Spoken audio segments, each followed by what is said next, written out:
A floresta amazônica é considerada o pulmão da Terra, fornecendo oxigênio. Mas ela talvez também seja o seu coração, bombeando vento e água por todo o planeta. Novas pesquisas científicas mostram como as florestas, ao transpirar água, fornecem a chuva que precisam. O ciclo da água no Brasil depende da Amazônia. Com a diminuição e a degradação da floresta acelerando drasticamente, o bioma da Amazônia pode já ter chegado a um ponto irreversível, com consequências devastadoras para todo o planeta. We have many places in the Amazon today that it's a savanna, it's no longer a forest. It's already happening. It's already being degraded by deforestation, fire, and climate.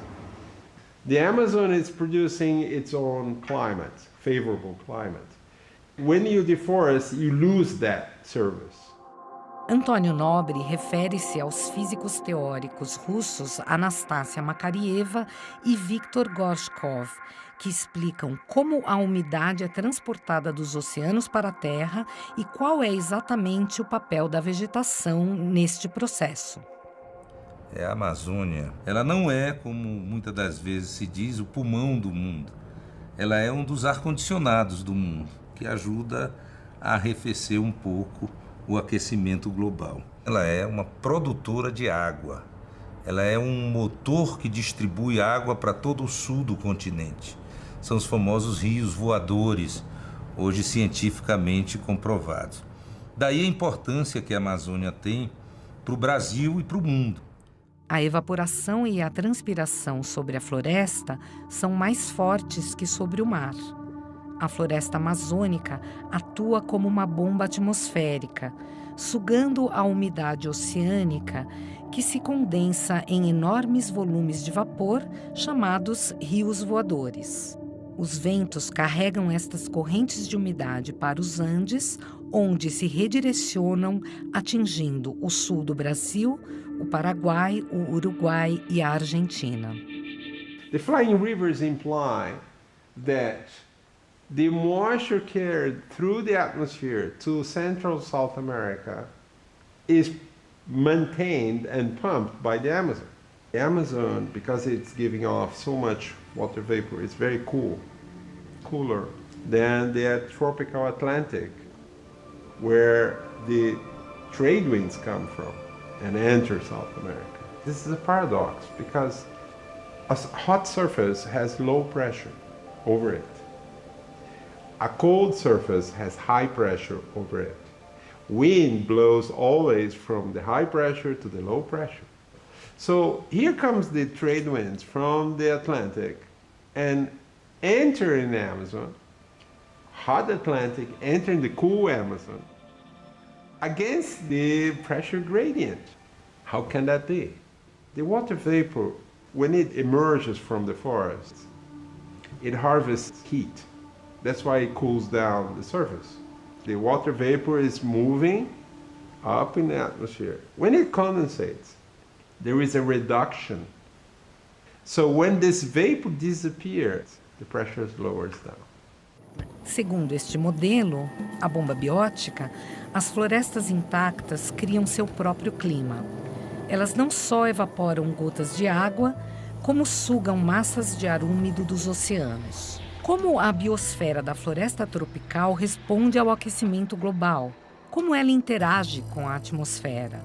Ao norte de Manaus, no meio da Mata Virgem, esses processos físicos e químicos complexos são estudados por cientistas brasileiros e alemães no topo da ATO, a Torre de Observação da Amazônia. Uns hilft es sehr, dass wir einen Turm haben, der weit über den Wald hinausgeht, weil wir so den Regenwald als ganzes System viel besser verstehen können. Wir nehmen hier deutlich wahr, dass die Zusammensetzung der Luft, wenn es viel regnet, anders ist, als wenn es weniger regnet. Wir sehen, dass wir andere Wolkentypen haben. Wir sehen, dass die Wolkenuntergrenze sich in anderen Höhen befindet. Und ein anderer großer, interessanter Punkt für uns sind die Emissionen der Bäume, der Blattoberflächen. Aus den Bäumen strömen viele verschiedene Gase raus. Und diese Emissionen aus den Blattoberflächen, diese Gase, treffen in der Luft auf andere Gase Und nach dem Zusammentreffen bilden sich Partikel im Prinzip aus Gasen. Und diese Partikel sind die Ursprünge, an denen sich Wolkentröpfchen bilden. Das bedeutet auf den Punkt gebracht, dass der Amazonas seinen eigenen Regen bis zu einer gewissen Stärke produzieren kann, indem er seine Emissionen aus den Blattoberflächen kontrolliert. Und deshalb haben wir einen Kontinenten, der in großen Teilen fruchtbar und regenreich ist. Hier an der Attu-Site sind wir in der Mitte von ungestörtem Regenwald. Und was für uns sehr erschreckend war, dass wir gesehen haben, dass auch hier in der regenärmeren Zeit sehr, sehr hohe Luftverschmutzungen feststellbar sind. Luftverschmutzungen, die schwerer sind als in manchen europäischen Großstädten. Jedes Jahr verschwinden Tausende an Quadratkilometern Regenwald.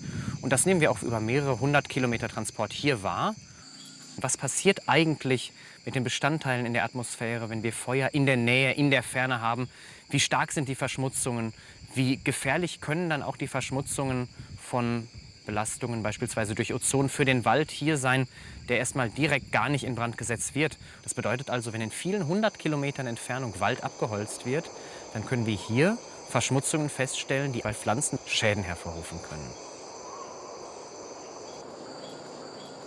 Whoever has known the Amazon before, like me, when I went in the 80s to the Amazon, to make a fire, a campfire in the forest, it's very, very difficult because everything is wet.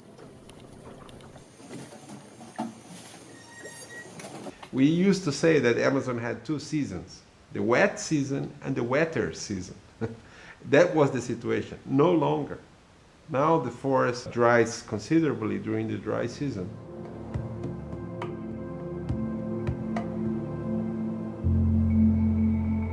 Brasilien spielt als großes Flächenland mit vielen Einwohnern natürlich eine ganz herausgehobene Rolle bei der Erreichung der weltweiten Klimaziele, insbesondere wegen der großen Waldflächen, den Amazonasraum, dieser einzigartige Großraum, der weltweit eine sehr, sehr große Rolle spielt beim Erhalt des Weltklimas. Und das ist auch unsere Motivation für die deutsche Bundesregierung und hier für dieses Haus, das Bundesministerium für wirtschaftliche Zusammenarbeit und Entwicklung, massiv zu investieren, unsere Partner zu unterstützen bei der Erreichung der Ziele, die sie sich selbst gesetzt haben.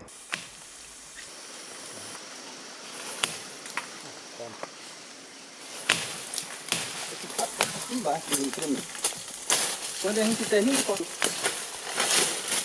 se eu cortar aqui embaixo rápido, tem que cortar aqui em cima ligeiro, porque se eu demorar, quando eu terminar de cortar aqui, a água já sumiu. Quando a gente anda na mata aqui, e a gente está com muita sede, e geralmente esse cipó tem água. Ó.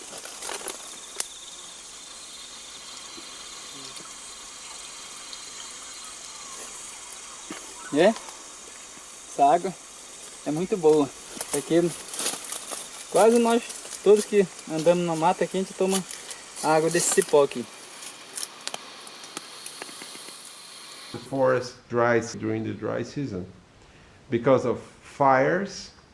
Fires produce smoke and soot, so the clouds start forming with too many small droplets who do not coalesce to produce rain. So they start falling a little bit and evaporate again. So the forest spends sometimes months, 2 months without any rain. So it becomes so dry, it catches fire. O Instituto Brasileiro de Pesquisas Espaciais, em São José dos Campos, está monitorando a floresta amazônica utilizando imagens de satélite. O INPE rastreia o desmatamento e os incêndios florestais em tempo real e informa as autoridades sobre barreiras e queimadas ilegais. Cientistas recebem estudantes interessados em seu trabalho. Você reconhece onde é isso, né? No norte do Brasil. Estão vendo um monte de pontinhos coloridos naquele mapa? Então, tudo aquilo são as queimadas que os satélites detectaram nas últimas 48 horas.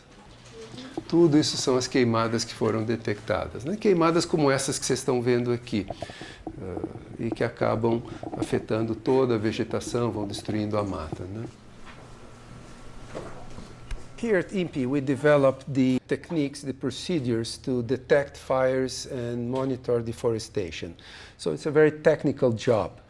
And I would say that the difficulty today is not technical anymore. We know precisely what is being deforested, where, when, and by whom. So all the technical needs related to this problem were solved. What remains to be fixed is the political will to stop deforestation and forest fires in Brazil. A agricultura é o principal motor do desmatamento.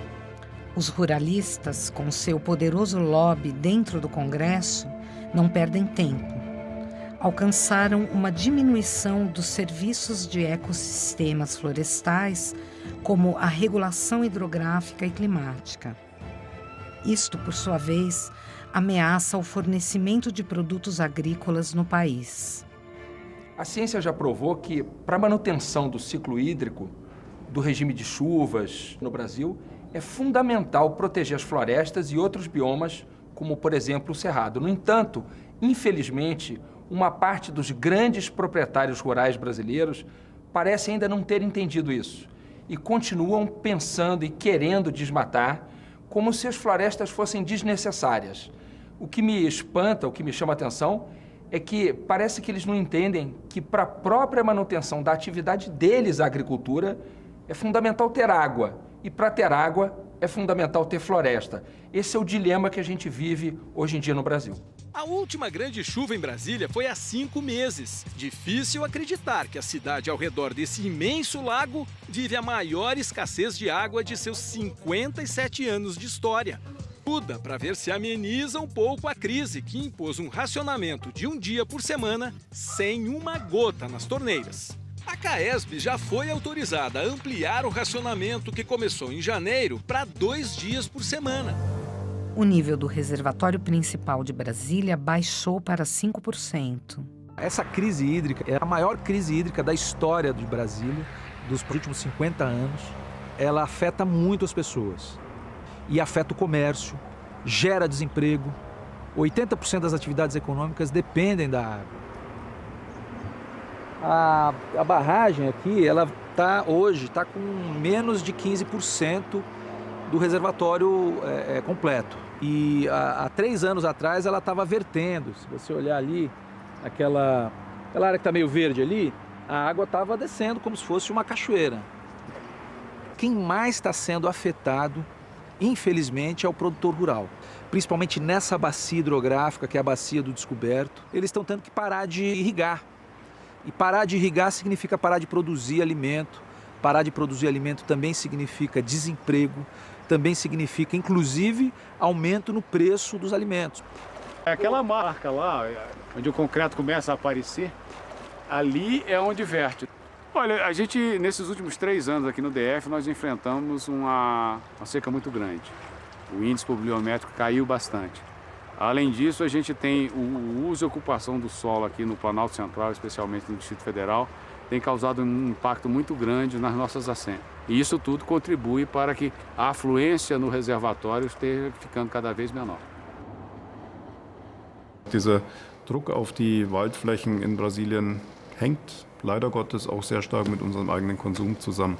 Es findet immer noch Entwaldung statt, um Rindfleisch zu produzieren, sowohl für den heimischen Markt in Brasilien, aber auch für den Export nach Deutschland, nach Europa. Ein Großteil der Futtermittelindustrie in Europa basiert auf der Produktion von Soja in Brasilien. Auch wir müssen umdenken, hinzukommen zu einer ökologischeren Landwirtschaft. A Amazônia, ela já perdeu cerca de 19% da sua formação original. Nós podemos observar nesse mapa que essas áreas em vermelho, bem na borda da Amazônia, são as áreas que já foram desmatadas. E essa parte, bem na borda, forma o que a gente chama de arco do desmatamento. Então, esse arco ele tende a aumentar e fazer pressão para as áreas que ainda têm floresta. As imagens satélites mostram quão rápido a floresta mudou nos últimos 30 anos em torno do território dos povos indígenas do Xingu. A gente tem aqui o Parque do Xingu, que é uma área protegida bem grande, no estado do Mato Grosso, e aonde tem o Parque do Xingu tem floresta, e fora a área já sofreu um grande desmatamento. Algo muito comum que a gente observa na Amazônia é o chamado desmatamento no formato de espinha de peixe. Então esse desmatamento ele vai avançando para os lados em pedacinhos e a gente tem algo parecido com espinha de peixe, até sair de uma espinha de peixe e virar algo totalmente vermelho, como a gente vê aqui, por exemplo. Então podemos observar ano a ano o crescimento, a expansão da cidade do outro lado de Manaus. A ponte foi construída através do Rio Negro em seu ponto mais estreito, ligando as cidades de Manaus e Iranduba. Após a inauguração, em 2011, começaram intensas atividades de construção. A ponte foi iniciada como parte do Programa de Aceleração de Crescimento, um programa de desenvolvimento econômico. Tem uma estrada aqui que liga Manaus a Porto Velho, que é a BR-319, que ela não foi asfaltada ainda, mas existem planos para asfaltá-la e uma vez que isso aconteça, a gente corre o risco de ter o mesmo resultado do que a BR-163. Por que ainda ocorre desmatamento? Na Amazônia, hoje existem e moram 25 milhões de pessoas. Como nós vamos garantir a melhoria da qualidade de vida dessas pessoas, já que elas não podem usar 80% da sua propriedade? Eu tenho a resposta: valorizar os serviços florestais. Pagamentos por serviços ambientais foi uma ideia do secretário de Meio Ambiente do município de Extrema. A região faz parte do sistema Cantareira, fornecendo 50% do abastecimento total de água para a Grande São Paulo, com seus 20 milhões de pessoas. Esse trabalho de Extrema iniciou em 1995, há 22 anos atrás, quando a gente começou a fazer algumas intervenções em propriedades, buscando propriedades rurais para fazer o que a gente está propondo agora mesmo, né? Recuperar nascentes, recompor a floresta nas beiras dos rios, plantar os topos de morro. Só que a gente tinha muita dificuldade de convencimento dos agricultores. Então nós entendemos naquela época que um fator econômico, um incentivo econômico para os agricultores seria um fator que a gente ajudaria na mobilização e no convencimento desses agricultores para poder adequar ambientalmente as suas propriedades rurais.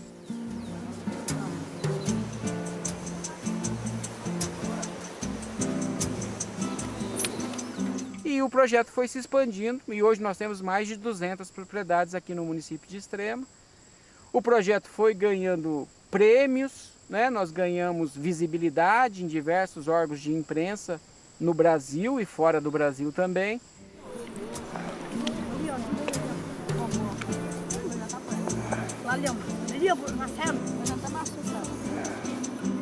E outros municípios se interessaram nessa mesma proposta e é o que nós estamos levando agora para 284 municípios nessa região da Serra da Mantiqueira, né, que corresponde a uma área de 100 mil quilômetros quadrados, essa região dos 284 municípios, que tem como meta restaurar 1.200.000 hectares, que corresponde a 10% da meta brasileira no INDC, né, no protocolo assumido na Conferência de Paris, né, a COP21. O reflorestamento de terras selvagens na floresta costeira atlântica do Brasil é uma tarefa importante. Antigamente, ela estendia-se por todo o litoral. Hoje, menos de 1/10 ainda está de pé. Agora, todos os proprietários de terra devem prestar contas sobre o seu uso. 20% de cada terreno deve permanecer intacto ou ser reflorestado. Na região amazônica, 80%. Isto é, de longe, insuficiente. Os ativistas exigem desmatamento zero e reflorestamento. Os métodos agroflorestais ajudam a atingir esses objetivos. And when I first got here, there was nothing, there's no trees at all. Just grass and lots of rocks. The corn that I used to plant would grow this tall, wouldn't produce at all, very poor soils, degraded soils.